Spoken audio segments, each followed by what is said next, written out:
Nós falamos que eu nasci no morro, mas se você me olhar, a pessoa não acredita, não. É que eu tenho aquele cara de gringo demais.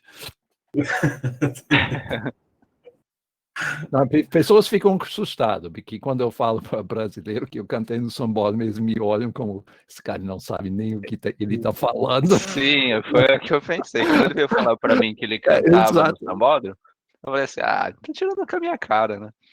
Aí ele começou a me mandar os links da internet, ele cantando no sambódromo com Neguinho. Neguinho da Beija-Flor, Beth Depois Carvalho. manda Eu pra mim falei, esses caramba, links aí. conhece muito mais gente que eu. É muito estranho. Eu estava com minha mulher, minha filha, tipo 10 anos atrás, no aeroporto em Galeão, né? A gente escutou. David, Doris, David, tudo bem? E chegou para falar, tanto tempo. Quem foi? Valéria Valença, Globeleza. Olha. Eu tenho que aturar mulheres e passistas, tudo isso. É um, É difícil, é é um, difícil. é um peso, mas eu aguento, eu É um aguento. fardo. Isso vai alegrar os brasileiros, né? Que estão chegando, escutando aí. Sim. Agora são 2 minutos. Ontem, quando eu caiu a conexão, eu não podia entrar, mas acho que tinha um problema, e 10 minutos depois a gente estava botando no chat de problema, de apoio, né?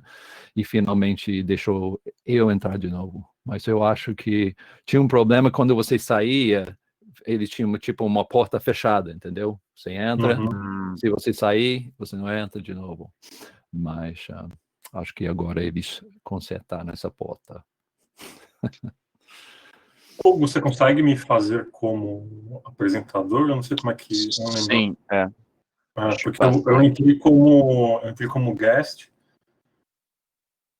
Eu já Sim. te passei agora. Ele que tem, acho que mais controle. Eles têm.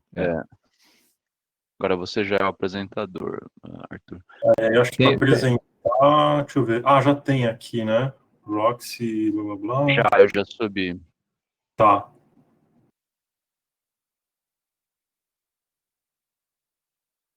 E para apresentar isso, deixa eu ver. Tá, já tá aqui, né?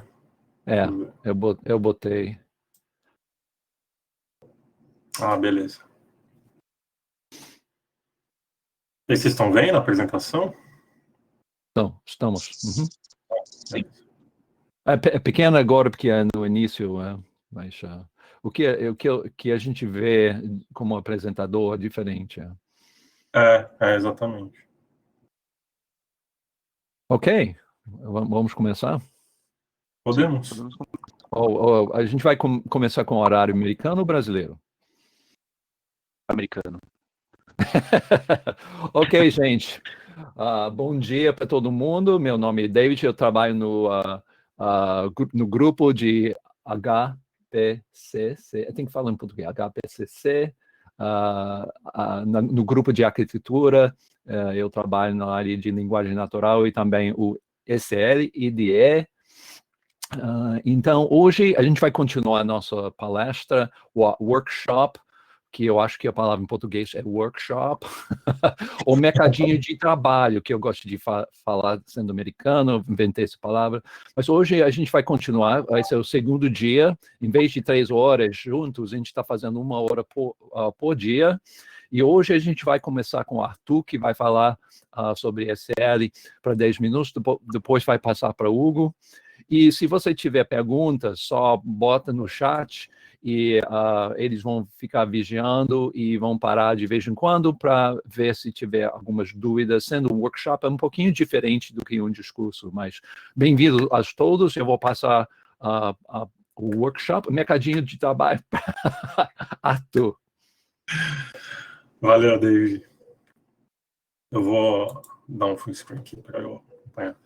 Então, antes de mais nada, obrigado aí pelo convite. O Hugo, né, me convidou para participar dessa apresentação, a produção também aí, o David, por estar tendo essa oportunidade de apresentar um pouco sobre o HPCC, que eu acho que tem sido, que enfim, eu acho que essa apresentação é a nossa, eu posso dizer, é a cereja do bolo, né, que a gente tem feito aí do trabalho que a gente tem feito aí no último ano e meio, né, que é a disseminação do conhecimento do HPCC aqui no Brasil. Então, acho que está sendo bem bacana para a gente falar um pouco e mostrar, né, o trabalho do HPCC e esse pessoal que tem se interessado bastante sobre a plataforma aqui no Brasil.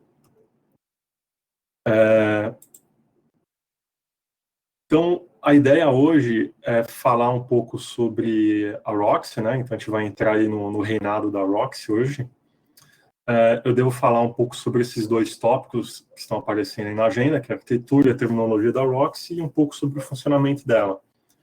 E depois eu passo a bola para o Hugo, para ele falar um pouco mais sobre indexação, os joins e tudo mais, que é basicamente a parte da implementação mesmo da Roxy, né? Então eu devo falar sobre essas duas partes, e daqui para cá é o Hugo que deve tá falando. Tá?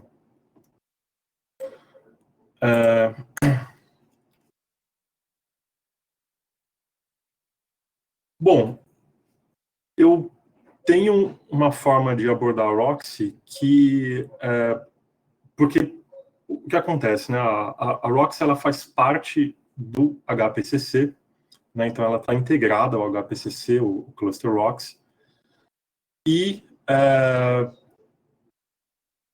o ponto todo é que a Roxy ela é um pouco mais, não é que ela é difícil de entender, né? Mas o lance da Roxy é que ela é um cluster que ela não fica muito claro qual que é a função dela, né? Qual que é a função do cluster Roxy no HPCC. Por que eu falo isso? Porque o HPCC é composto basicamente de dois clusters, né? O Tor e a Roxy. Quando a gente fala do Tor, o Tor ele é muito fácil de entender. Então, o Tor ele faz todo aquele processamento de ETL, né? De Big Data, que é um termo já bastante batido no mercado e tudo mais. Então, sempre que a gente fala de Big Data, a gente fala de ETL, e é muito tranquilo de entender qual que é o objetivo final do Tor. Em contrapartida, entender o que a Roxy faz, qual que é o papel dela qual que é o papel da Roxy dentro do HPCC, é um pouco mais, não difícil, mas fica um pouco meio complicado de entender qual que é o objetivo dela dentro do cluster, né? Dentro da plataforma. A Roxy, a definição dela, né? Então a gente pode dizer que ela é um sistema de query. Vou falar um pouquinho mais sobre query nos próximos slides, mas ela é um sistema de query, de recuperação de dados, tá? Então a ideia da Roxy, principalmente, é a recuperação dos dados. Ele é massivamente paralelo. Quando a gente fala massivamente paralelo, é um termo utilizado na computação para dizer que a gente está usando um monte de processador que podem estar no mesmo nó, ou em um nó, ou em diversos nós, né, que fazem uma computação com um objetivo único. No caso da Roxy, o objetivo único é recuperar os dados e devolver para o usuário, né? E ele é integrado ao HPCC. Por que integrado ao HPCC é um ponto importante? Porque quando a gente fala do HPCC, comparando com outras plataformas de Big Data, por exemplo, o Hadoop ele não tem integrado a ele uma ferramenta de recuperação de dados. Então, geralmente, você precisa colocar outro framework para conseguir recuperação dos dados. E, geralmente, você vai utilizar uma outra linguagem, uma outra ferramenta, um outro framework para recuperar os dados do Hadoop, por exemplo. Então, a ideia da Roxy é que você tem um único cluster, né, o HPCC, e ele vai ser composto pelo Tor e pela Roxy, e utilizando a mesma linguagem, os mesmos mecanismos, né, digamos assim, vamos colocar dessa forma, para a recuperação de dados. Os nós da Roxy, né, então quando a gente fala do cluster Roxy, o grupo de nodes, né, eles juntos, eles vão funcionar como uma entidade única. Então, quando a gente pensa na Roxy, a gente tem uma visão do ponto de vista do usuário como se fosse um único sistema. Então, quando você faz a query no ClusterRock, você não vai fazer a query para o Node 23.1, você não vai fazer a query para o Node 23.2. Você vai fazer uma query para a Roxy e ela vai enfim, vai ordenar, a gente vai ver um pouquinho como que isso funciona. Ela se ordena ali internamente e devolve a requisição para o usuário. Então, do ponto de vista do usuário, é um sistema único. Então, essa parte de nós, tal, é tudo totalmente transparente. Cada um dos nós, eles executam múltiplas threads. Por que isso é importante também? Porque quando um nó está executando uma query, né, ele está fazendo o processamento de uma query, ele pode receber outras e processar paralelo. Evidentemente, há um limite, esse limite ele é configurável, mas o ClusterRock, os nós do ClusterRock, ele consegue atender várias requisições ao mesmo tempo, de forma paralela, utilizando essas threads, né? Esses dois pontos aqui utilizam índices com queries pré-compiladas. É onde a mágica da Roxy acontece, eu diria, né? Por quê? Porque são esses dois tópicos, eu vou entrar mais em detalhes nos próximos slides, mas quando a gente faz query em um ambiente de Big Data, é diferente de quando a gente faz query em um ambiente convencional de banco de dados, né? Ou, enfim, em um ambiente que não é um ambiente de Big Data. Então, e para que essa query ela seja eficiente, ela precisa ter alguns mecanismos de otimização, que justamente são os índices e essas queries pré-compiladas, né? Então, a query pré-compilada é basicamente uma forma que eu vou tentar identificar como que eu vou acessar os dados a priori. Tá? Então, essa que é a ideia da pré-compilação. Diferente do SQL, que eu consigo fazer queries no meu banco de dados sem saber exatamente como que esses dados vão ser acessados. Inclusive, essa é uma das grandes diferenças, né, do banco de dados relacional, né, hoje em dia. Quando a gente compara banco de dados relacional com banco de dados não relacional, uma das grandes vantagens do banco de dados relacionais é justamente essa linguagem SQL, que ela permite que eu consiga acessar os dados sem necessariamente saber a priori como que eles vão ser acessados, né? No ambiente de Big Data, eu preciso ter esses mecanismos aqui para poder fazer, para conseguir justamente ter um tempo de resposta em milissegundos, né? O tempo de resposta de uma Roxy, né, de uma query, ao fazer uma query em um ClusterRock, a gente trabalha ali em termos de 250 milissegundos, 300 milissegundos. Então, esse é um tempo que demora para uma Roxy responder para você uma query. Tá? Então, falando um pouquinho mais sobre query, o que é uma query, né? Basicamente, query é um mecanismo, é uma forma que a gente tem de recuperar os dados. Tá? Então, quando a gente pensa lá no SGBD, né, é claro que a gente está pensando no SGBD, mas na computação como um todo, mesmo na programação, quando a gente pensa em programação, a gente também faz query direto. Né? Então, quando você cria lá no seu programa, né, t igual a 10, por exemplo, e você acessa esse t em algum momento, o que você está fazendo aqui? Você está atrelando o valor 10 a uma posição de memória t, que você está colocando o t aqui para você facilitar a tua vida e não colocar o endereço de memória em X e ficar maluco, né? Então, você coloca um t igual a 10, o que você está falando? Você está armazenando nessa posição de memória o valor 10, para que em algum momento no futuro você consiga acessar esse valor 10. Né? Você consiga fazer uma query, né? Basicamente, né? Em termos simplificados, você vai acessar esse valor 10. Então, na computação, a gente está toda hora fazendo queries e está armazenando dados.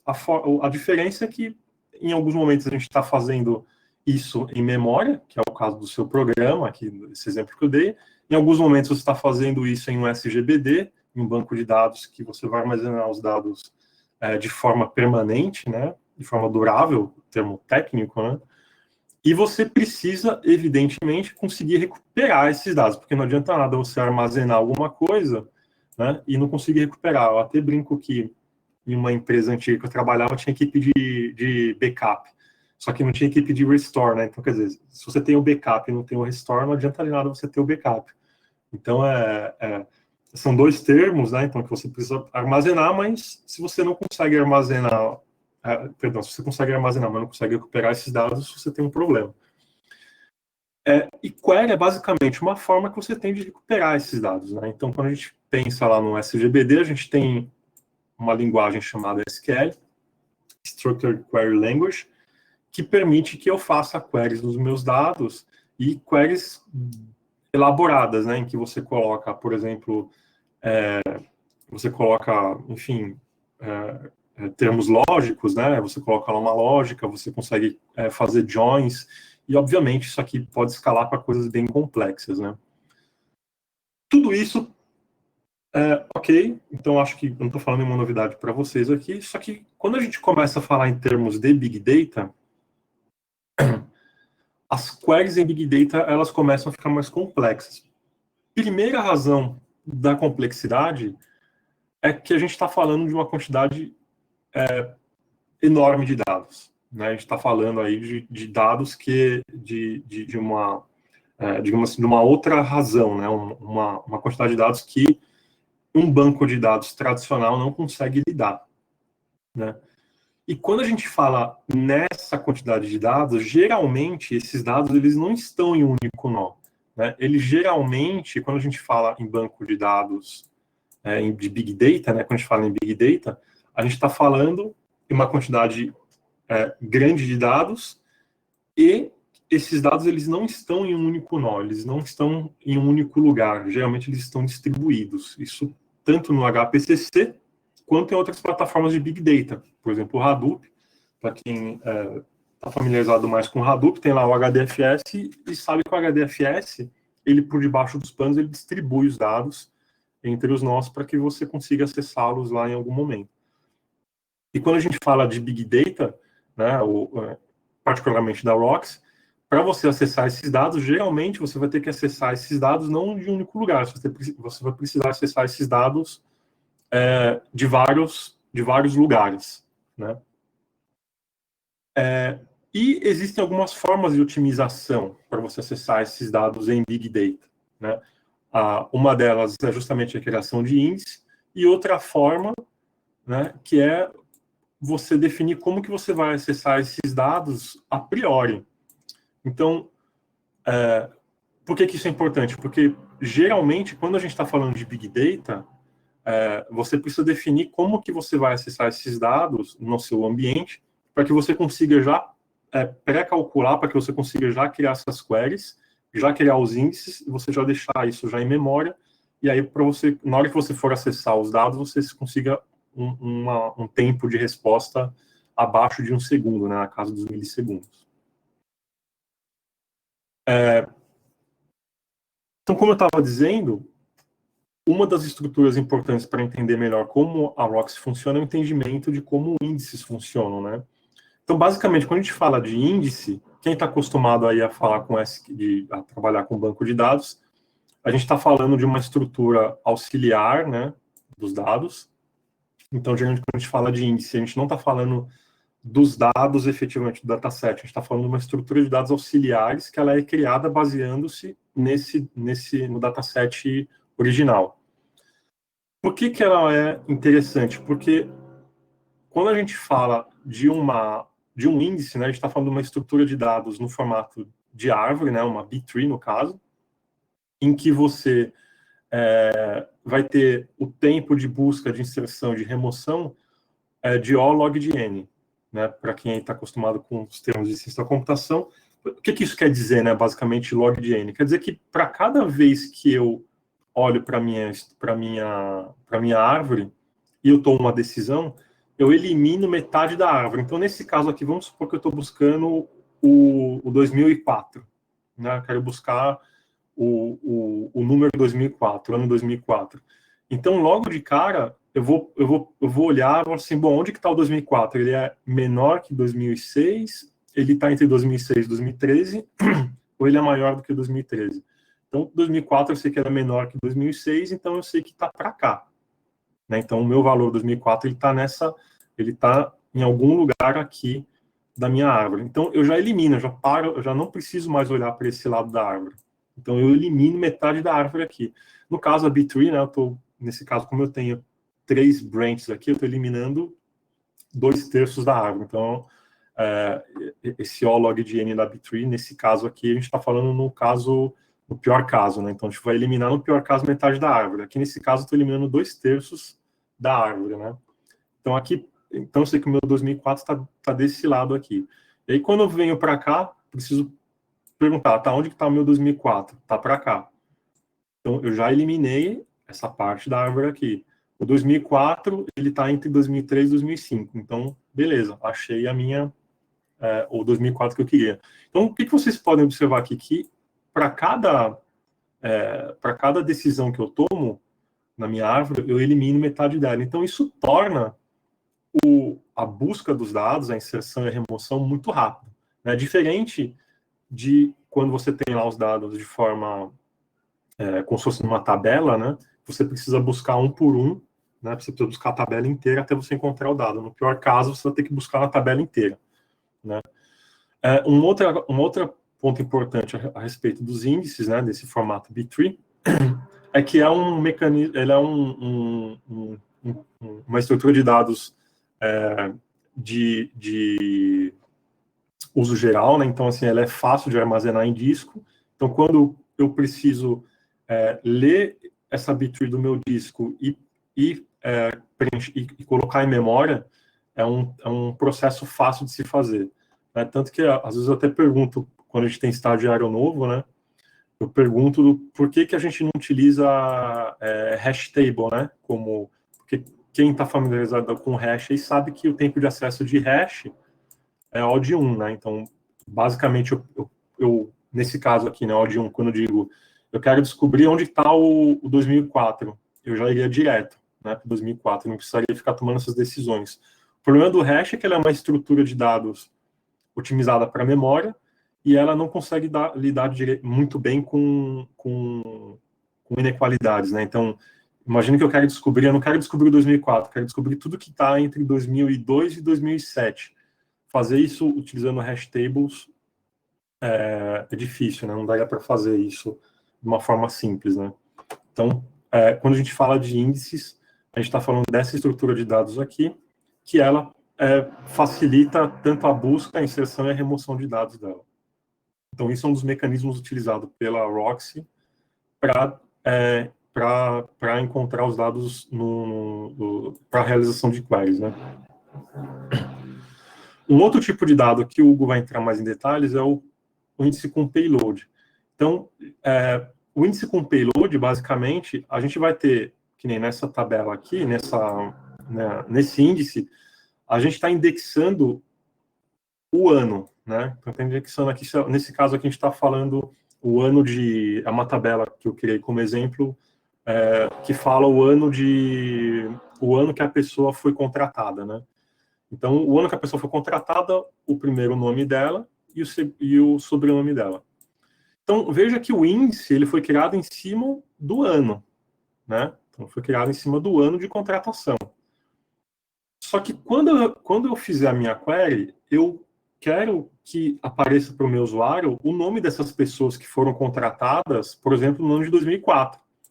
Então, o que eu vou fazer? Eu vou colocar então, o meu índice, a busca será feita pelo ano de contratação. Então, eu vou buscar lá o meu 2004.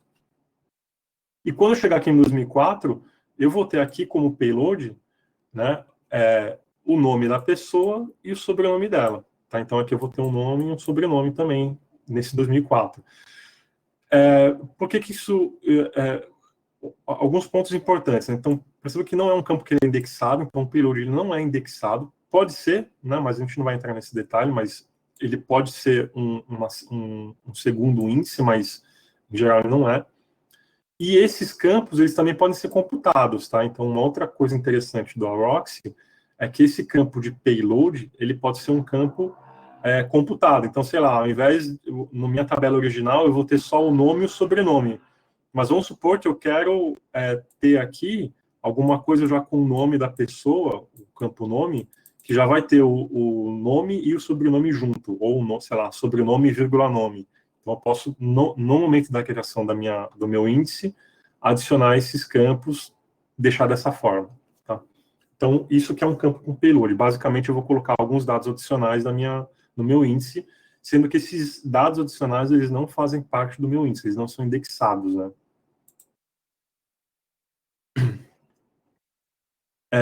Como que funcionam os índices dentro da ROX, tá? Isso aqui é uma explicação bem simples, simplificada de como que as coisas funcionam, tá?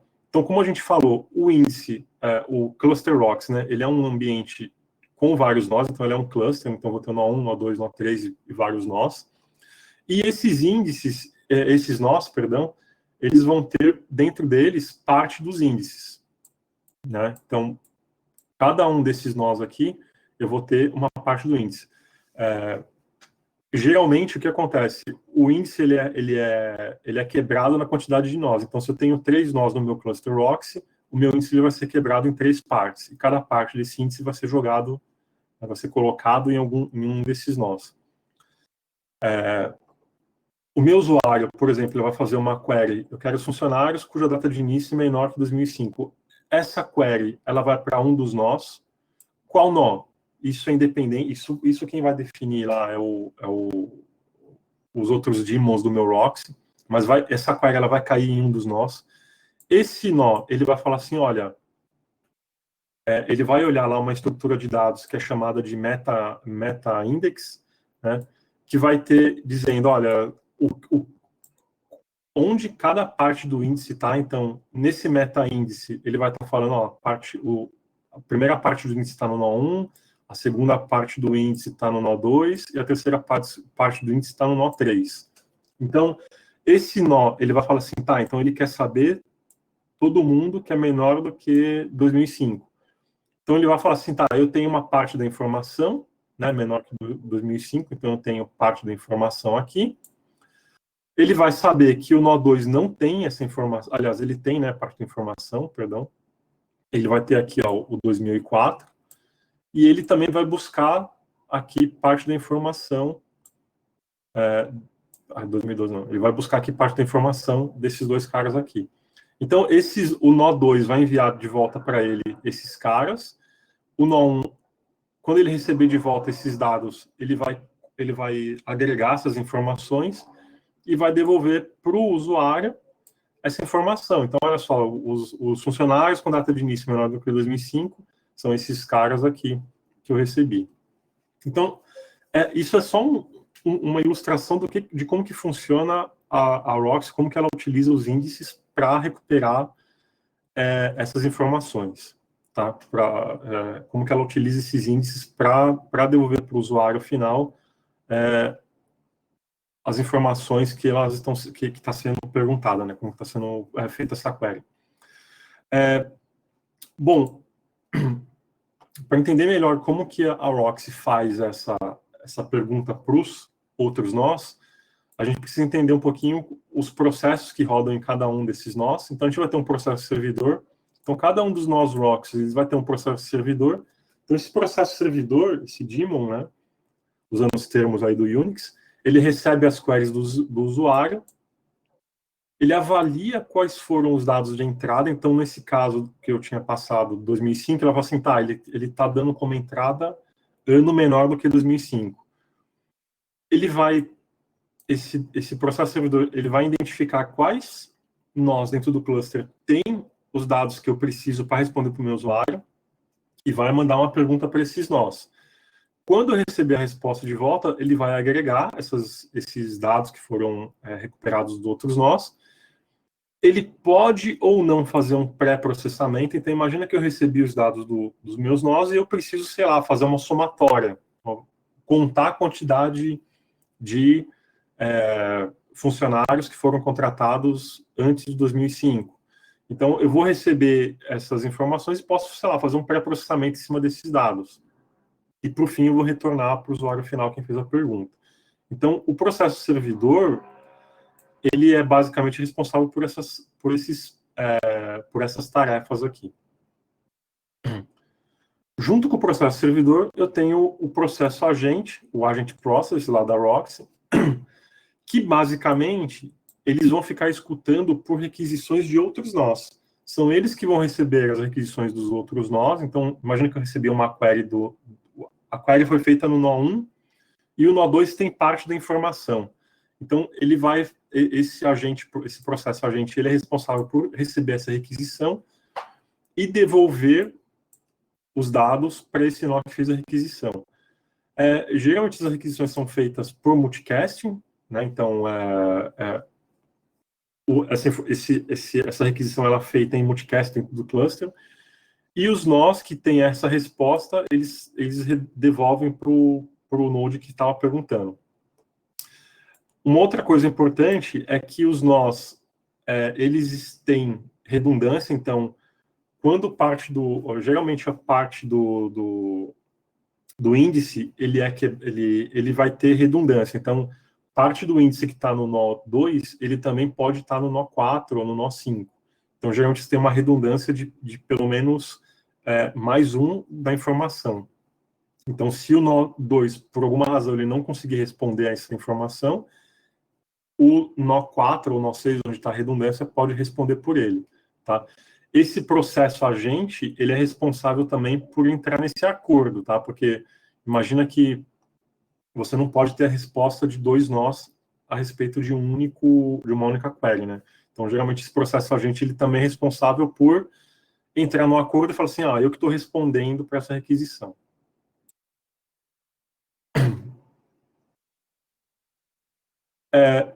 Então, isso foi basicamente como que o funcionamento dos índices e o funcionamento dos nós da ROX, tá? Uma outra parte importante para o entendimento da ROX é o desenvolvimento da query. Basicamente, o desenvolvimento da query, o que a gente está fazendo? A gente está definindo, a priori, a pergunta que a gente quer fazer.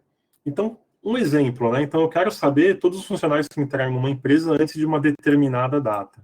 Eu quero saber a quantidade de pessoas que moram em uma determinada região que tenham nascido antes de uma determinada data. Então, percebam que eu tenho alguns pontos aqui. Então, por exemplo, essa determinada data vai ser o meu dado de entrada. Então, porque determinada região, eu não sei ainda a região, mas os dados de entrada da minha query eu vou definir. Tá? Entretanto, qual que é o ponto importante aqui desse slide, né? Percebam o seguinte, essa determinada data vai ser o dado de entrada da minha pergunta. Tá? Só que a forma como eu vou procurar os funcionários antes de uma determinada data, percebam que é independente da data. Né? Então, eu sempre vou colocar aqui um filtro menor do que essa data. Tá? Então, a forma como eu vou procurar esses funcionários, ela é única. Eu não vou ficar mudando. Né? Aqui também, a quantidade de pessoas que moram em uma determinada região, essa determinada região, a forma que eu vou buscar essa informação dentro do meu índice, ela é única, o filtro é único. Nascidos dentro de uma determinada data também é uma forma única. Perdão, é uma forma, né, a forma como eu vou buscar esses dados, ela é única. O que vai variar aqui é essa informação, né? É isso aqui que eu vou estar variando na minha ROX. Então, o que eu faço? Eu vou programar, eu vou fazer o algoritmo necessário para buscar os funcionários que respondem isso aqui. E aí eu vou fazer um programa em SQL, que aí é onde o Hugo vai entrar, para saber, né, para fazer essa pergunta. Então, eu vou programar a priori como que eu vou buscar essa informação. Então, basicamente, quando eu estou desenvolvendo uma query, eu preciso saber quais os índices que vão estar essa informação, os campos que eu vou precisar desse índice para ser publicado. Tá? E uma vez que eu fiz essa programação, que eu desenvolvi a minha query, eu vou publicar, é um termo importante, né? O publicar a query, eu vou publicar a query no cluster. O que é publicar a query? Basicamente, deixar essa query disponível no meu cluster para que os usuários consigam utilizá-la. Então, a publicação da query basicamente consiste no quê? Deixar a query disponível para os usuários, para que eles consigam acessar e executá-la, dando os parâmetros de entrada. Né? Então, a query vai estar lá, pré-processada, e ela só vai receber os dados de entrada para conseguir se executar. Então, basicamente, quando a query é publicada, ele vai fazer algumas otimizações. Então, o que eu vou deixar? Eu vou deixar várias coisas prontas, eu vou deixar já o terreno pronto para execução daquela query. Então, eu vou carregar algumas bibliotecas, biblioteca dinâmica e memória, ele vai resolver referências de dados, referências ali do meu SL, ele já vai deixar os arquivos abertos, no caso, os arquivos de índice, e faz uma avaliação do código, né, para deixar o mais otimizado possível, para que, na hora que eu for executar esse código, eu consiga executá-lo sem erros. Né?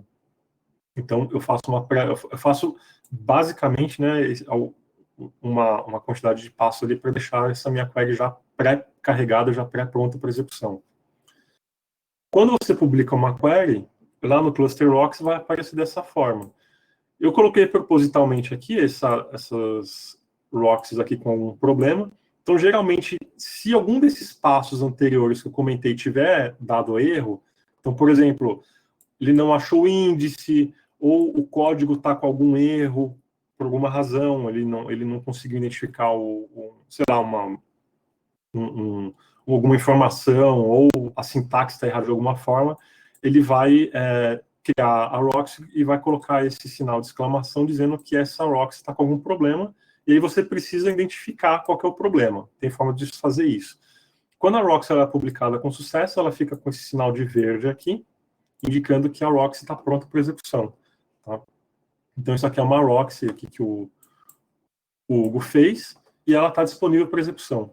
Percebam também que tem um esquema de versionamento, você pode ter, aqui nesse caso, essa Roxy, ela está na segunda versão, então conforme você vai criando outras Roxys, ela vai sobrescrevendo a Roxy anterior. Tá? Então, você tem um esquema de versionamento também. E, por fim, aqui a última parte que eu, logo em seguida, já deixo com o Hugo, aqui é a cara da Roxy, né, que você vai ter para entrar como as informações. Então, quando você tem uma Roxy pronta para executar, perceba que eu tenho aqui os campos de entrada. Então, aqui você vai colocar o primeiro nome e o último nome e executar a Roxy. E a partir desse ponto, a Roxy vai executar o teu código usando como dado de entrada, como entrada, né, esses parâmetros, first name e last name. Tá? Então, é basicamente assim que funciona a Roxy. Você vai criar, você vai programar a tua Roxy, você vai identificar como que você quer acessar os dados, você vai programar isso e vai deixar disponível para os seus usuários para eles utilizarem. Tá? Então, é basicamente o funcionamento da Roxy é esse. Tá? Eu espero que eu tenha deixado de forma bastante clara para vocês como que a Roxy funciona. E eu deixo agora para o Hugo entrar em detalhes de como que a gente faz essa programação da Roxy e utilizar todo o poder dela. Legal, Arthur. Obrigado, né, pela introdução aí, uma boa revisão em termos de arquitetura, né, de como a Roxy funciona. Então, agora eu vou, né, partir aqui para a parte de programação, né, como é que a gente faz uso, né, de todas essas funcionalidades, né, de toda essa estrutura que o Arthur apresentou nessa primeira metade do workshop. Arthur, eu só vou pegar aqui a apresentação de você, tá, para eu passar os slides. E lembrando, né, pessoal, qualquer dúvida que vocês tiverem durante aqui a apresentação, coloquem ali a dúvida no chat e que o Arthur e eu iremos responder aí ao final da sessão. Legal? Muito bem. Arthur, você me ouve bem? Escuto sim. Legal. Beleza. Obrigado, pessoal. Muito bem. Então, né, olhando agora um pouquinho no nível do código, né, como é que a gente implementa boa parte das funcionalidades que o Arthur apresentou, né? E aí partindo um pouco de onde a gente parou no workshop de ontem, né? Ontem nós constituímos ali um banco de dados desnormalizado, vamos dizer assim, né? Associando pessoas, suas propriedades e seus registros de imposto de renda, né? Hoje a gente vai ver como pegar aquele modelo de dados, podemos chamar assim, né? Um pequeno modelo de dados, e transformar ele num serviço de consulta, por exemplo. Se eu quiser eventualmente consultar o nome de uma pessoa e obter os dados de endereço, né, os imóveis que ela possui e os registros de imposto. Como é que eu faço isso de maneira rápida, né? Com alta disponibilidade, alta eficiência na Roxy, tá? É isso que a gente vai ver aqui nessa segunda parte do workshop. E para isso, né, pessoal, obviamente, o primeiro passo é construir os índices, né? O índice aí que o Arthur apresentou conceitualmente na primeira parte do workshop.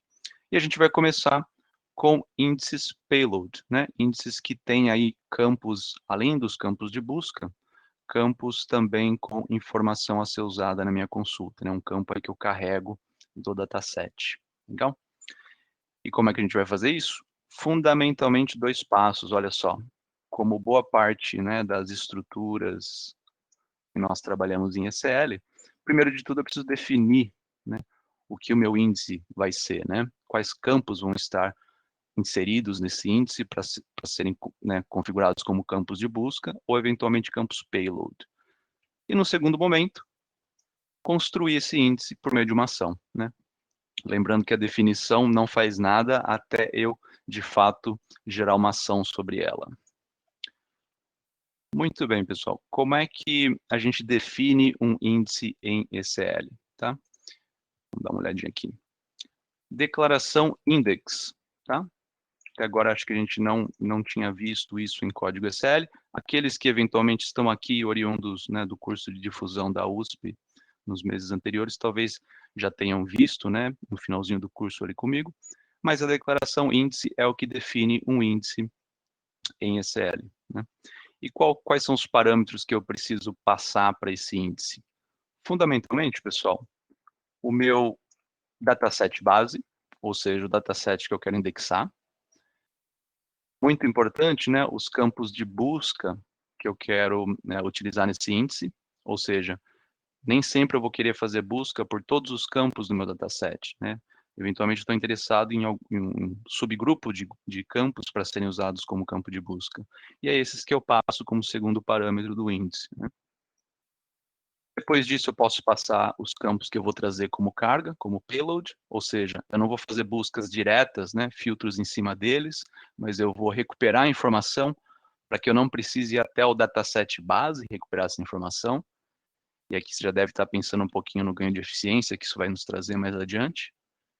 E por fim, o nome do arquivo lógico que vai armazenar esse índice no cluster, né? Aqui eu tenho um exemplo, né, de como fazer isso da maneira mais simples, né, possível. Então, eu estabeleço uma definição, geralmente exportada, né, pessoal? Assim como eu faço no dataset, eu geralmente vou querer reutilizar um índice várias vezes. Então, o que eu coloco aqui nessa declaração de índice é o meu dataset base, aqui um dataset, né, com eventualmente veículos que uma pessoa possui, e mais a cidade, o estado onde ela mora, né? E aqui os campos que eu quero indexar. Olha só, campos de busca, cidade e estado, e depois os campos payload, last name, first name. Ou seja, eventualmente aqui eu vou estar interessado em fazer um serviço de consulta, por exemplo, um serviço de busca, onde eu vou entrar com a informação de estado e cidade, e eu vou querer saber o primeiro nome e o último nome das pessoas que possuem veículos naquela cidade, por exemplo, né? E aqui já, né, faz um pouco mais de sentido aquela questão que o Arthur trouxe, que para desenvolver uma consulta em Roxy, é importante você saber, né, a priori, quais vão ser os parâmetros de entrada mais frequentes, e em que ordem, né, e os parâmetros de saída, justamente para que você possa estabelecer, né, definir o seu índice de uma maneira mais eficiente por uma busca, né, em Roxy. Por fim, o arquivo lógico do índice que a gente já viu, né, sempre tem aqui o separador de 2 pontos, mas é o nome do arquivo lógico que a gente vai ver lá no SEO Watch, né, quando a gente acessa a interface via web. Legal, pessoal. Declaração índice, né? Alguns aí talvez estejam estabelecendo uma associação entre a declaração índice e a declaração dataset. De fato, elas são bem similares, né? A única, diria, diferença conceitual importante, né, é você fazer essa separação entre campos de busca e campos payload, ou seja, informação que você vai trazer junto com o índice. Legal? Muito bem, pessoal. Mas esse é só o primeiro passo, né? Eu defini o índice, agora eu preciso construir, né? Criar esse índice de fato para eu poder usar ele, né? E aí a ação que faz isso, pessoal, é o build, né? Um nome bastante intuitivo. Defino e build, né? Construo o meu índice. A forma mais simples de eu construir o índice é só eu passar o nome da definição índice aqui dentro do parâmetro do build. E aí eu já criei, submetendo esse código, né? Eu criei o meu índice no cluster. Olha só aqui um exemplo. Definição de um índice, né? Ó, declaração index, que a gente viu no slide anterior. Nome do meu dataset base, ou seja, meu conjunto de registros em cima do qual eu vou querer criar o índice. E aqui, pessoal, olha só. Eu coloquei só campos de busca, né? Eventualmente eu posso estar interessado em só ter campos de busca e não ter campos payload. É o que a gente chama de um índice simples, né? Um índice padrão, que a gente vai ver logo a seguir qual que seria uma utilidade dele específica, né? Mas o importante aqui nesse slide, na verdade, é o build, olha só. Uma vez que eu defini o índice, build, e eu construo, né, rapidamente esse meu índice. Legal, pessoal? Então agora, né, chegada a hora, vamos, né, olhar pela primeira vez aí na nossa SLDE, como é que um índice fica definido no código, né, no código real, e como a gente vai criar, né, esse índice. Então eu tenho aqui um exemplo, né, para criar um índice payload e um serviço de consulta usando aquele modelo de dados do dia anterior, né? Só lembrando, um conjunto de dados que associava pessoas, seus imóveis e seus registros de imposto, tá? Então a gente vai primeiro criar esse índice, o índice payload, a gente vai construir esse índice e por final publicar, né? A gente já tem o código pronto, lembrando que todo esse código está disponível lá no cluster para ser feito o download, a gente já vai publicar e testar esse serviço de consulta. Legal? Então, quem quiser me acompanhar, né, é só abrir o seu ICL-IDE e navegar até o repositório que nós fornecemos no dia de ontem. Quem está entrando aqui hoje pela primeira vez, só lembrando, né, no cluster, no endereço, né, fornecido no slide, né, introdutório, tem o endereço do cluster para vocês acessarem o ambiente e fazerem esse download. Tá?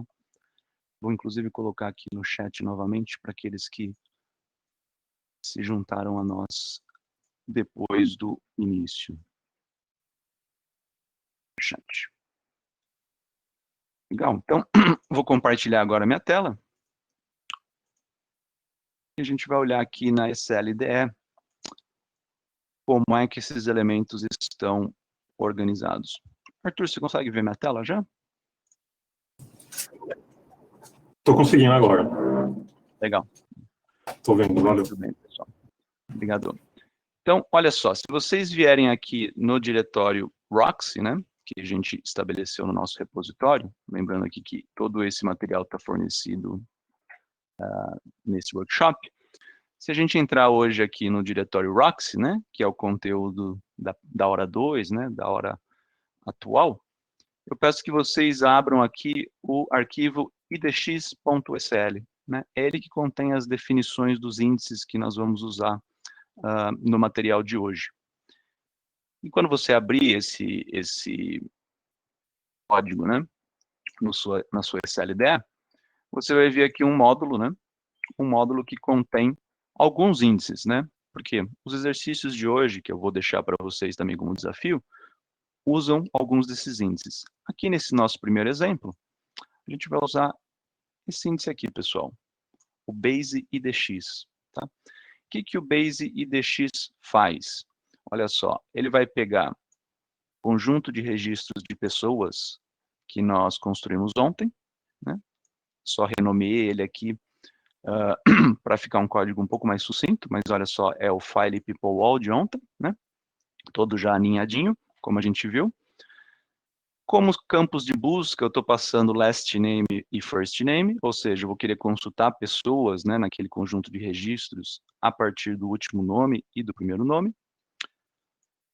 E eu vou querer que ele me retorne, né, ou eventualmente vou estar interessado que ele me retorne alguns dos campos daquele dataset. Aqui, olha só, eu estou trazendo como payload todo o conteúdo, todos os outros campos restantes, né, daquele meu dataset desnormalizado. Poxa, mas como é que ele sabe que ele tem que trazer todos os campos restantes? Olha só que interessante.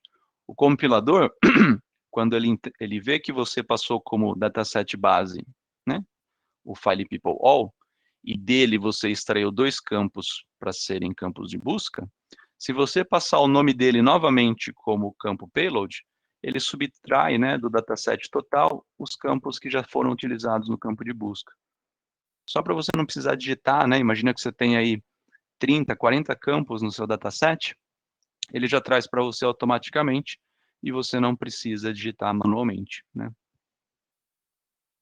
Funcionalidade bacana aí do nosso compilador. E, por fim, o nome do índice que eu vou criar, né, no segundo passo. A gente só está definindo aqui o índice ainda, não criamos ele, mas um nome lógico. E aí eu só peço o seguinte, pessoal, quem for criar esse índice também, coloca as suas 3 iniciais aqui no diretório pai do índice, para que não haja aí uma pessoa sobrescrevendo o índice da outra, tá? Legal? Definir meu índice, né? Muito similar aí à definição de um dataset, só preciso me atentar aos campos de busca e os campos payload, né? Agora, pessoal, eu peço que vocês abram a BWR, né? A gente vai agora, então, construir o índice por meio de uma BWR. E olha só como essa BWR é simples, né? Lembrando que eu tinha 4 índices criados ou definidos, né? No slide anterior ou no código anterior. Faço 4 ações build. E aqui dentro eu passo o nome do índice que eu defini, né? No código anterior. Posso criar o meu índice dentro do mesmo código? Posso, mas aí lembrando que uma ação, né, e um export não podem estar no mesmo código SL, e aí eu tenho que, né, invariavelmente remover o export, ou seja, aquele índice ele fica ali com escopo de uso local, né, não está disponível para ser reutilizado no meu repositório. Não é isso eventualmente o que a gente quer em código SL, né, a gente quer reutilizar, né, ser eficiente com esse código. Mas muito bem, o que eu faço agora? Submeto. E aqui, né, pessoal, eu só coloquei o overwrite, porque se você quiser construir esse índice várias vezes, né, ele vai sempre sobrescrevendo e não vai te dar um erro, né, dizendo que o índice já existe, tá? Aqui, pessoal, para ganhar tempo, né, eu já submeti o meu índice no cluster. E olha só o que acontece, né? Lembrando que o índice é fundamentalmente uma operação, né, de ordenação, em primeiro lugar, né, ordenação pelos campos de busca. Então, só lembrando, né, naquele nosso primeiro índice, nós passamos last name e first name como campos de busca. E olha só o que ele fez. Ordenou primeiro o last name, e dentro de cada last name, né, olhando aqui a Akjar, ele ordenou o Barry e o Meyer. Né? Então, ele vai fazendo ordenações, né, em sequência, conforme eu estruturo os meus campos de busca. E aí, né, para aquele olhar mais atento, já fica claro o seguinte, né? Poxa, o meu campo primário de busca tem que ser aquele onde os parâmetros de entrada da consulta vão ser mais frequentes, né? Porque a busca otimizada, ela se dá, num primeiro momento, aqui nessa ordenação principal.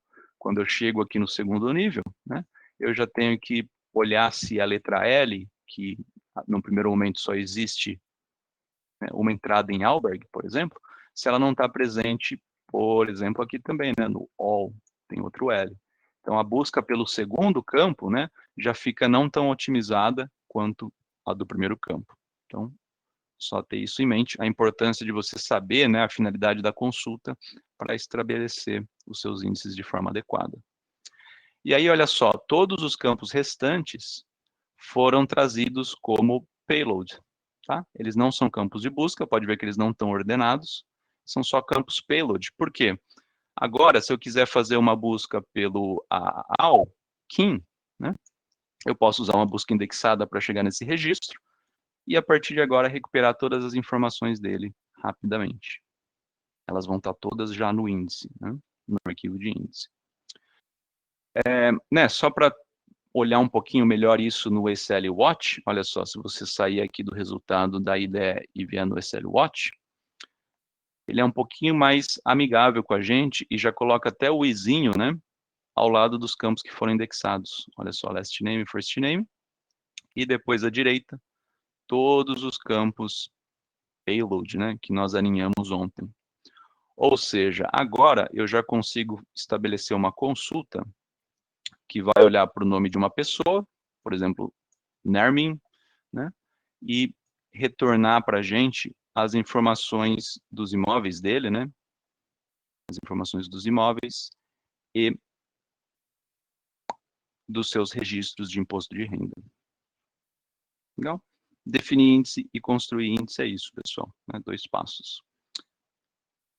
Para fechar esse exemplo, né, o que eu peço para vocês agora é abrirem esse arquivo ECL, o Property Search Service, né, o último arquivo ECL aí listado no repositório Roxy.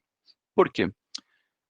Quando você abrir esse arquivo, olha só, você tem ali um serviço, né, uma consulta simples, obviamente, mas que vai olhar naquele arquivo de índice base, né, que nós criamos, né, no passo anterior, e vai fazer uma consulta nele.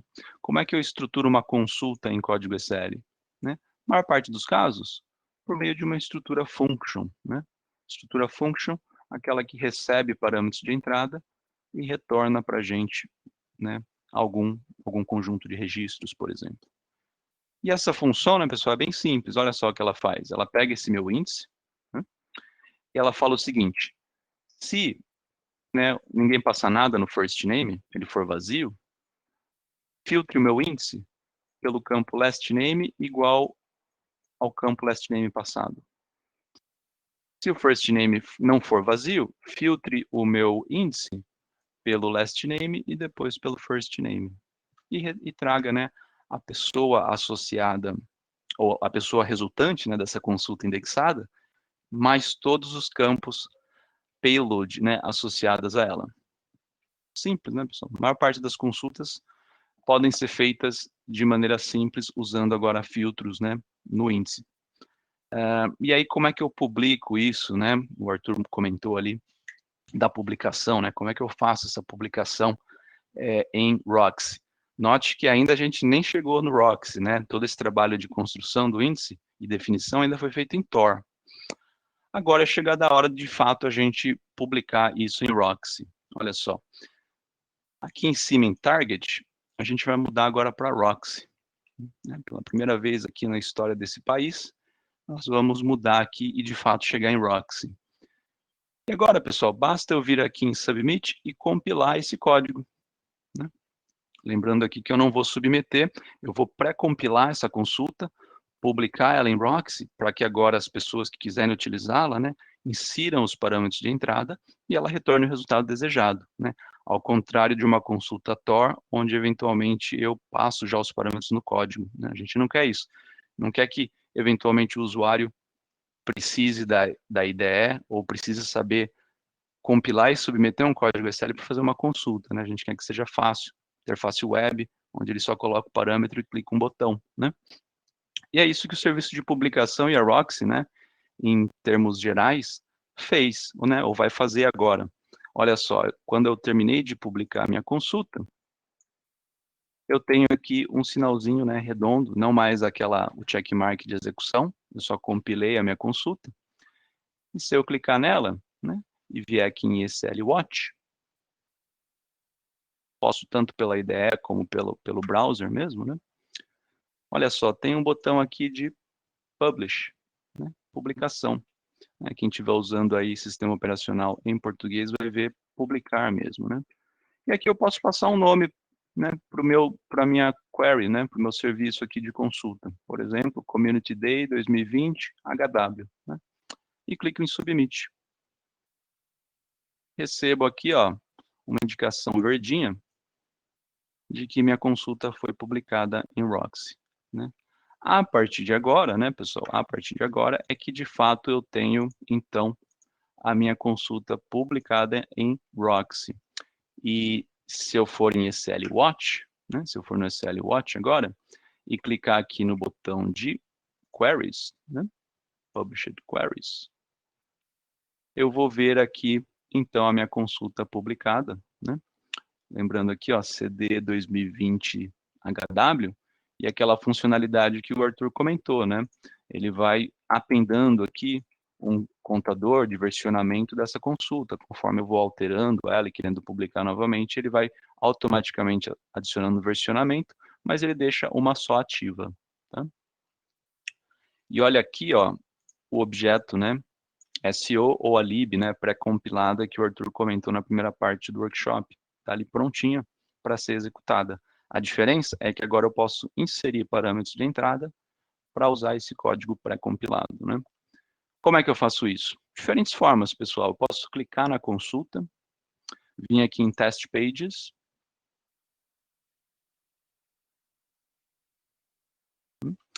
e Legacy Form, né? Ele vai me abrir aqui uma interface web, por exemplo, para eu inserir, né, os parâmetros de entrada e clicar em Submit.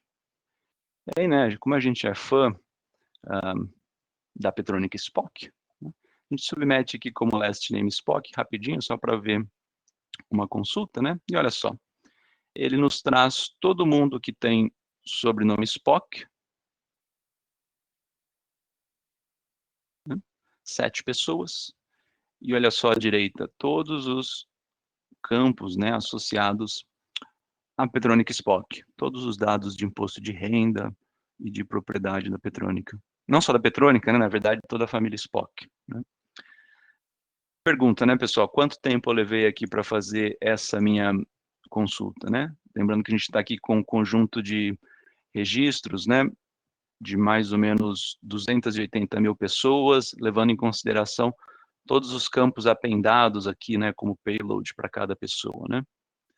E, né, também levando em consideração que a minha internet aqui de casa não é das melhores, né? Mas olha só, né? Uma experiência aí em torno de 1 segundo, um pouco menos de 1 segundo para obter a minha consulta. Quem faz isso? Indexação de dados, né? A princípio, pode, do ponto de vista funcional, né, não saltar aos olhos a diferenciação, né, entre trabalhar com dataset e índice, mas o payload, né, ou a carga, se paga aqui na hora de você fazer uma consulta, não um serviço de consulta que você vai disponibilizar para um usuário final, para uma organização, né? Não preciso de código SQL nesse momento, não preciso da IDE, e se eu não gostar, né, obviamente essa interface aqui é uma interface de teste, mas se eu não gostar e quiser fazer uma página web, né, para hospedar esse serviço, olha só, pessoal, a própria Roxy já me expõe aqui alguns endpoints para eu usar no minha página web que eu queira, né? Legal? Só para fechar esse tutorial, né, nesse exemplo, na verdade, essa é uma página de teste, né, dentro do SL Watch. Toda a instalação da plataforma também vem com um serviço web pronto na porta 8002 do cluster. Então, aqui a gente estava usando a porta 8010 para o SL Watch, né? Olha só. Se você vier na mesma porta mais 8002, deixa eu dar um reset aqui para vocês.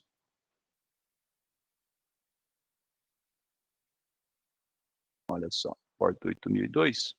Eu vou ter aqui no meu canto esquerdo todas as consultas publicadas.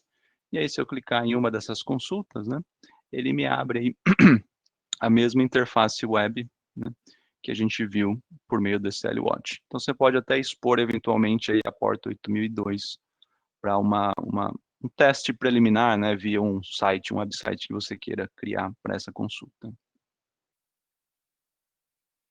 Legal, pessoal? Muito bem. Pessoal, a gente está, né, um pouco em cima da hora aqui. Eu sei que existem outras reuniões e outras conferências que vão começar a seguir, né? O que eu quero comentar com vocês é que o que a gente viu aqui nesse workshop, rapidamente, é a base, né, do trabalho com Roxy, tá? Eu deixei aqui nos próximos slides alguns exemplos para vocês praticarem no dia de hoje, e qualquer dúvida, né, colocar aqui no chat, que amanhã, ou ainda hoje, né, a gente responde.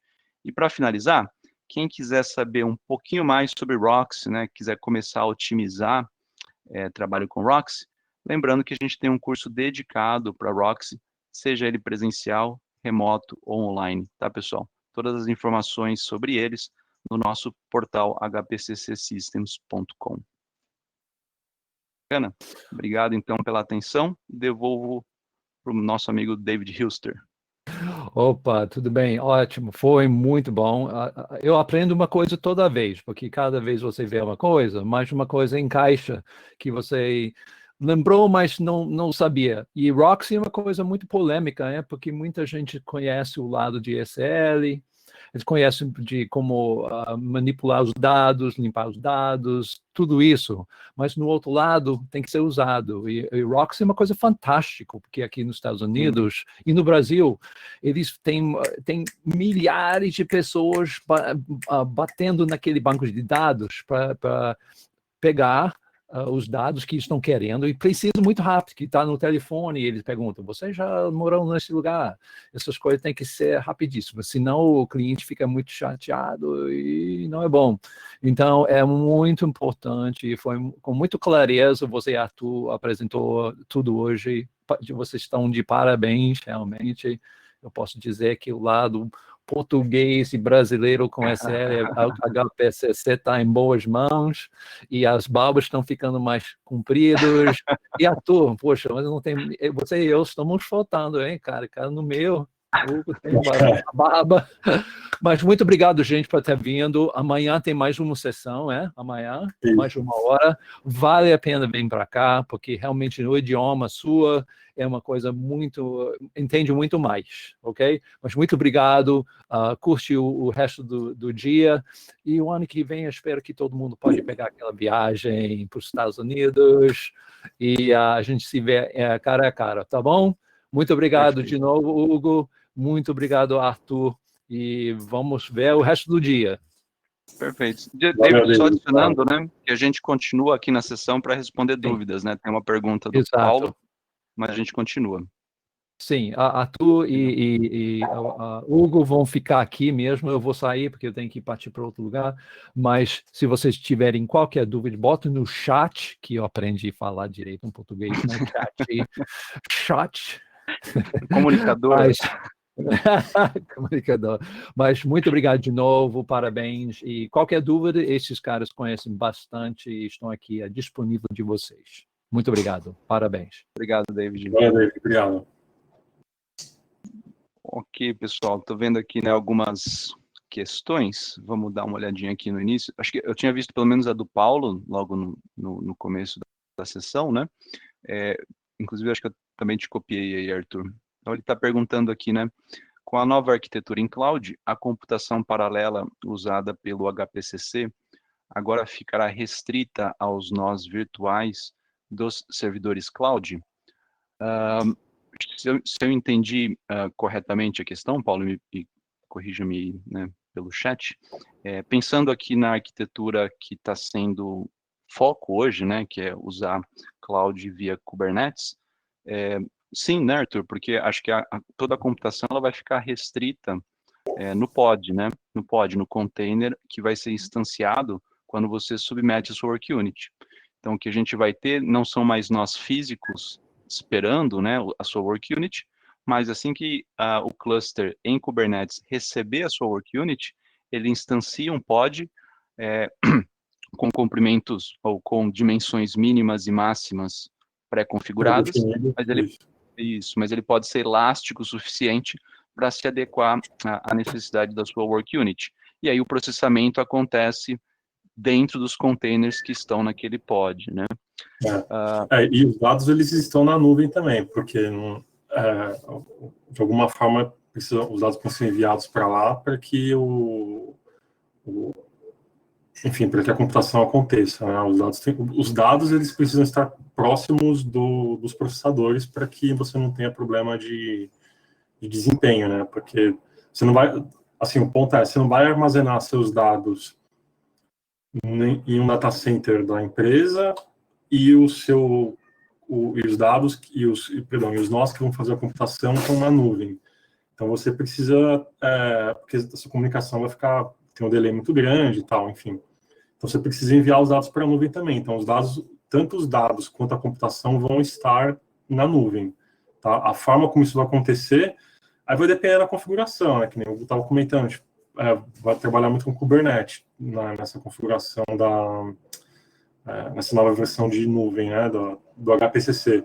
Então, você vai ter essa flexibilidade de aumentar e reduzir nós de acordo com a demanda e de acordo com a complexidade da query também.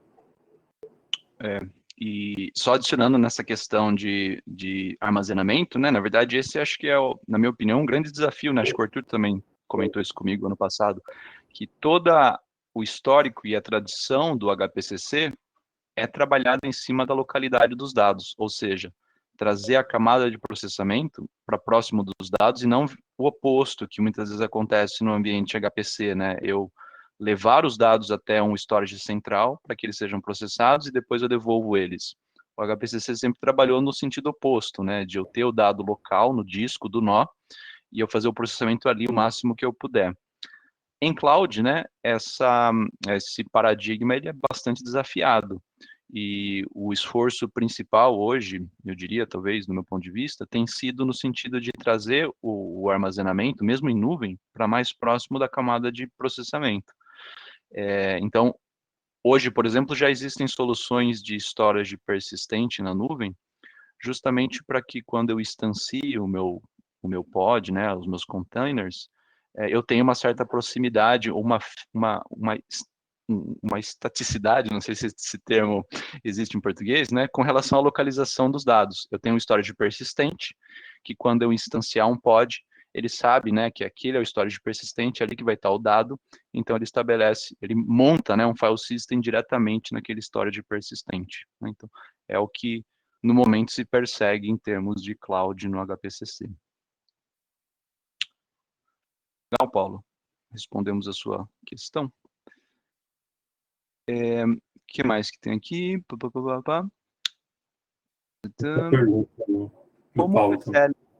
Como o SL entende quais os dados de entrada na SL publicada?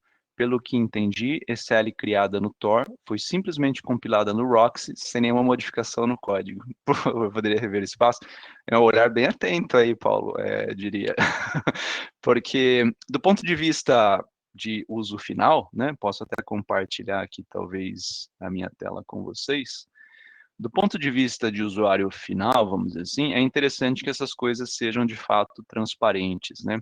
E você tem duas opções, Paulo, eu diria. Você pode trabalhar com essa transparência que você viu na apresentação, né? Deixa eu só carregar aqui a minha tela.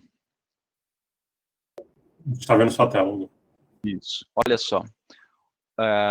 O compilador, ele é esperto o suficiente para pegar o seu código Tor e olhar o seguinte, que você tem uma função com 2 parâmetros, né? Sem valor padrão. Então ele fala o seguinte, olha, essa consulta não vai funcionar. Eu espero 2 parâmetros e eu não tenho valor padrão.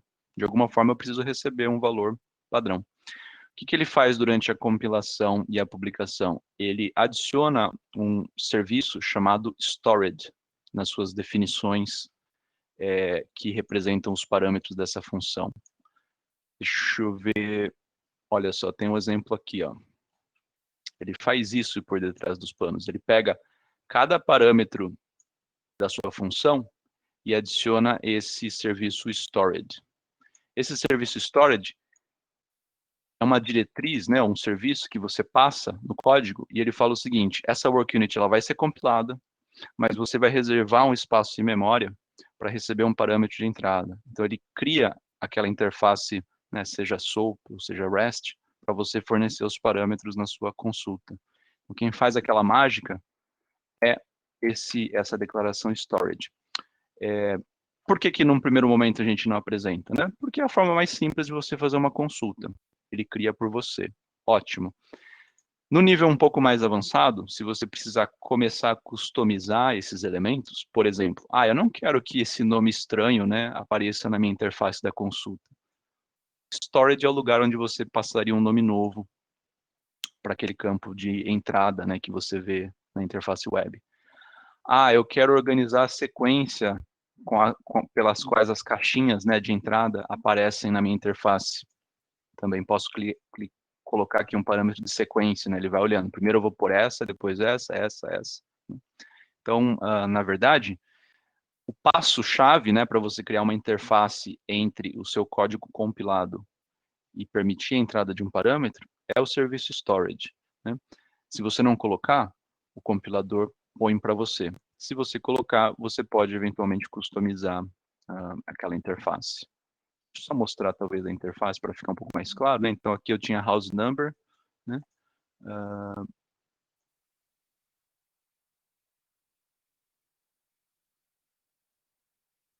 Search service. Olha só, eu posso customizar, ó, esses nomes e a ordem que eu quero que as caixinhas apareçam. Legal? Mas muito bom, muito boa, né, capturada aí no ar.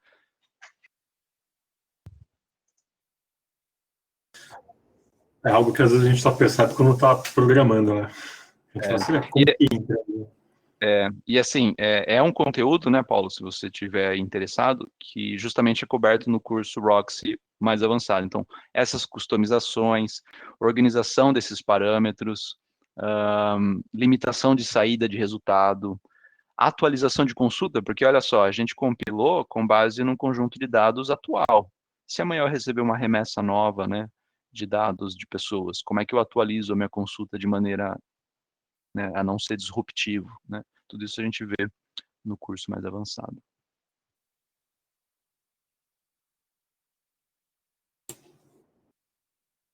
A pergunta do Everton também. Quando definindo os campos a serem indexados, é necessário fazer uma análise no source de dados para saber quais campos são mais populados? Ou existe algum outro método para determinar quais tais campos? Arthur, não sei se você concorda comigo, mas eu acho que o critério principal é a frequência de busca do campo, né? O critério principal é a sua necessidade, tá, Everton? O que você precisa responder para os seus clientes, né? Então, um exemplo que o David tinha comentado, que nem você faz, é um sistema enfim, de call center, né? Na qual você precisa encontrar o seu cliente rapidamente, utilizando, sei lá, o nome do cara ou o CPF. Então, provavelmente, o que você vai fazer você vai indexar os seus dados por CPF ou pelo nome. Então, acho que a primeira coisa que você precisa definir como que vão ser os seus índices é a sua necessidade. Em relação à análise dos dados, o HPC ele tem essas versões, acho que a partir do 7.4, acho que o Google vai saber melhor esses esquemas de versões. Isso. Ele tem funções da própria linguagem que você consegue fazer análise nos dados, enfim, definir o tipo de dado que está lá, a porcentagem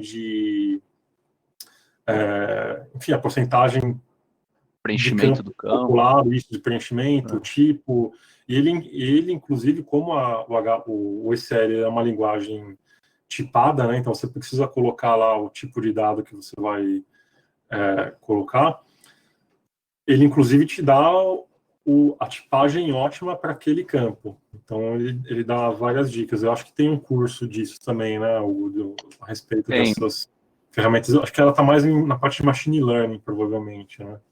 Isso. Então, amanhã, inclusive, Everton, bem apontado pelo Arthur, amanhã, um dos trechos do conteúdo de machine learning, né, é justamente olhar esse tipo de análise, né? Eu peguei aqui um arquivo a esmo, só para ver se a gente consegue rodar enquanto a gente está falando aqui, mas existe uma funcionalidade na plataforma já embutida, a partir da versão 7.4, chamada Data Patterns, onde você pega um arquivo lógico e roda aqui executa aqui uma análise, onde ele vai mostrar, por exemplo, o padrão de preenchimento dos campos, qual a porcentagem de população desses campos, mas isso é mais para você complementar, eu diria, a etapa de extração, para ter uma ideia da qualidade dos seus dados, ou eventualmente se você está muito preocupado com a qualidade deles para treinar um algoritmo de machine learning, né? Então, nesses dois momentos você poderia usar muito bem esse data patterns. para definir, de fato, né, quais campos a serem indexados, como o Arthur comentou, né, ele foi até em um nível um pouco mais baixo, eu diria, né, a necessidade do negócio. E aí a ordem, né, se você tiver mais do que um campo a ser indexado, a ordem deles, né, pensar na frequência. Então, assim, eu vou consultar nessa necessidade de negócio mais o first name ou last name, por conta daquela questão de que a árvore binária que o Arthur explicou, ela está primariamente indexada no campo, né, principal de busca. Os campos secundários vão estar lá, mas eu vou ter que fazer um escaneamento daquela árvore binária para chegar nos campos secundários, né, se eu quiser fazer uma busca indexada. Então, eu acho que né, os critérios são esses. Primeiro, a necessidade do negócio. Eu mapeio todos os campos que vão ser considerados parâmetros de entrada na minha consulta. E depois a hierarquia de qual campo vem primeiro, pensar na frequência de uso, né? Bom, e aí não perca, né, o conteúdo de amanhã para a gente ver um pouquinho de data patterns. Não rodou aqui, ó. Aqui eu peguei um arquivo a esmo, né? Talvez, vamos ver se tem aqui um da barra. Data patterns. E a gente não sabe também. Já está até acho que rodado aqui da barra. Vamos ver se a gente consegue um relatório rápido aqui, ó. Report. Olha só. Ele já nos dá aqui, né, uma estatística, um histograma do preenchimento dos campos, né, comprimento máximo e mínimo, o tipo ótimo que o Arthur comentou, né, por exemplo, esse campo effective date, ele está como string 8, mas ele poderia ser facilmente, né, armazenado num campo unsigned 4, né, eu ganharia 4 bytes. Olha só o preenchimento, 100% preenchido. Não, parece pouco, mais 4 bytes, quando você extrapola isso para alguns teras, né? 14 bilhões de registros, né? Alguns HDs aí. Legal. Mas a gente vê com mais detalhe amanhã, Everton. Não perca aí a parte 3 do workshop.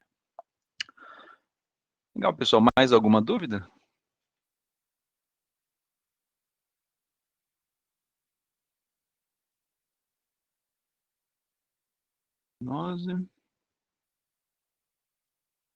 Obrigado. Legal, Paulo. Obrigado aí pela presença.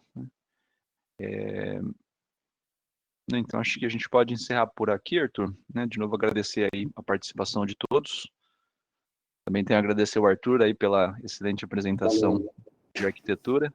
E amanhã a gente está de volta, então, com o conteúdo de Machine Learning, tá? Amanhã, pessoal, olha só, né? Vai ter aí um conteúdo um pouco mais conceitual no início, só para a gente, né, normalizar o conhecimento de todo mundo em torno de aprendizado de máquina. E na segunda parte, um tutorial para a gente executar aqui uma árvore de regressão. Legal? Então, obrigado de novo pela atenção e até amanhã. Até amanhã, pessoal. Obrigado. Tchau, tchau.